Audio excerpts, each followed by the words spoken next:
Saudara-saudariku yang terkasih, sabda Tuhan yang kita renungkan pada hari ini diambil dari Injil Matius pasal 27 sampai dengan 31. Tuhan sertamu. Inilah Injil suci menurut Matius. Dimuliakanlah Tuhan. Sekali peristiwa ada dua orang buta mengikuti Yesus sambil berseru-seru, "Kasihanilah kami, hai anak Daud." Setelah Yesus masuk ke dalam sebuah rumah, datanglah kedua orang itu kepadanya. Yesus berkata kepada mereka, "Percayakah kalian bahwa aku dapat melakukannya?" Mereka menjawab, "Ya Tuhan, kami percaya." Lalu Yesus menjamah mata mereka sambil berkata, "Terjadilah padamu menurut imanmu." Maka meleklah mata mereka. Lalu dengan tegas Yesus berpesan kepada mereka, "Jagalah, jangan seorang pun mengetahui hal ini." Tetapi mereka keluar dan memasyurkan Yesus ke seluruh daerah itu.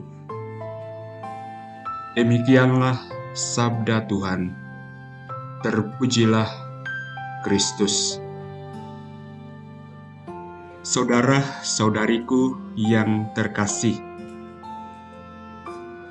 pada bagian akhir dari Injil ini, ketika mendengarnya, saya teringat akan situasi kehidupan kita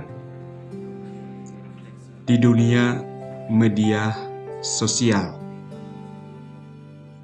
Kita menyaksikan bahwa kadangkala ada berita yang tidak mendidik begitu cepat disebarkan. Begitu cepat diteruskan, dan berita-berita itu kemudian menguasai media sosial. Tak jarang kita melihat bahwa seolah-olah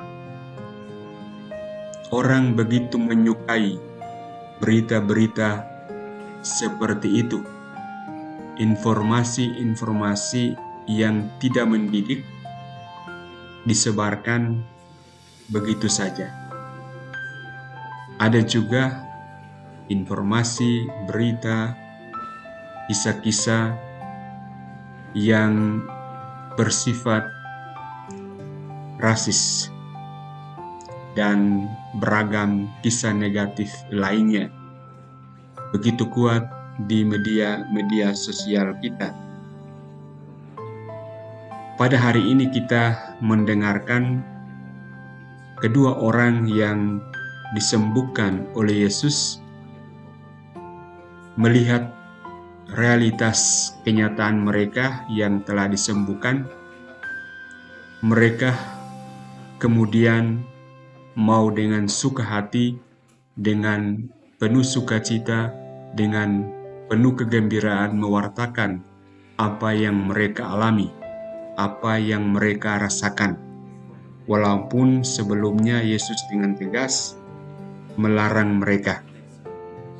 Tentu Yesus memiliki maksud tertentu dengan larangan itu.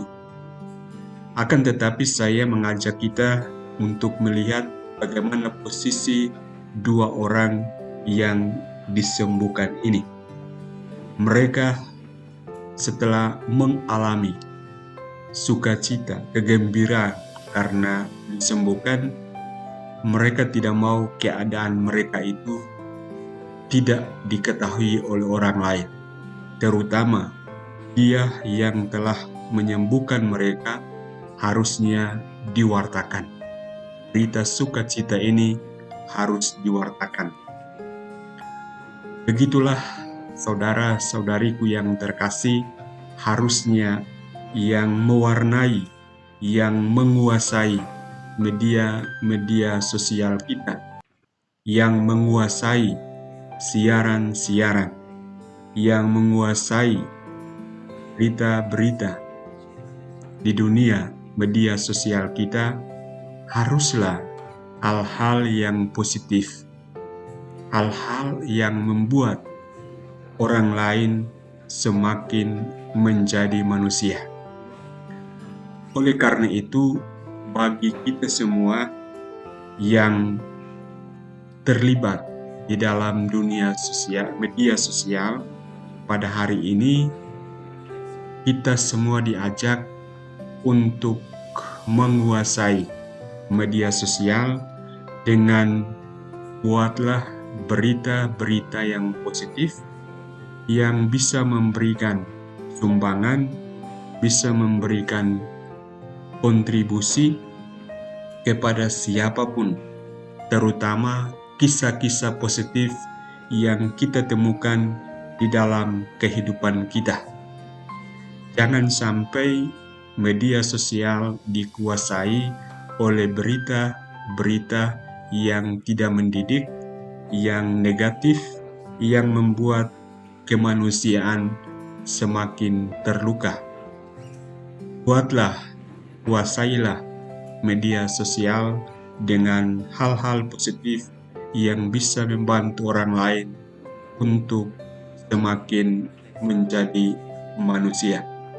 Mulailah dengan diri kita sendiri, kebaikan-kebaikan yang kita temukan dalam diri kita sendiri, di dalam diri sesama kita, bolehlah kita wartakan melalui media sosial yang kita miliki. Tuhan memberkatimu.